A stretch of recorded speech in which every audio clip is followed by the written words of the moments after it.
அனைவருக்கும் இனிய வணக்கம். அன்பின் ஆன்மீகம் யூடியூப் சேனலுக்கு உங்களை அன்புடன் வரவேற்கிறோம். இன்றைய பதிவில் நம்ம பார்க்க போகிறது வைகாசி விசாக திருவிழா பழனியில் எப்பொழுது நடைபெறுதுங்கிற தகவலை.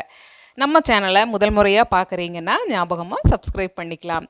பழனி அருள்மிகு பெரிய நாயகி அம்மன் திருக்கோயிலில் பழனிமலை வைகாசி விசாக திருவிழாவிற்கான கொடியேற்றம் நடைபெற்றிருக்கு.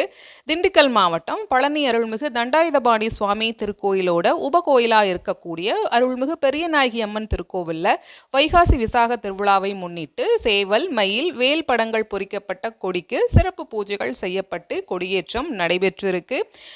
இந்த நிகழ்வுகள் 10 நாட்கள் சிறப்பாக நடைபெற இருக்கு. 6ஆம் திருநாளாக இருக்கக்கூடிய மே மாதம் 29ஆம் தேதி வெள்ளிக்கிழமை அன்னைக்கு இரவு 7:30 மணிக்கு மேலே திருக்கல்யாண நிகழ்வு நடைபெற உள்ளது.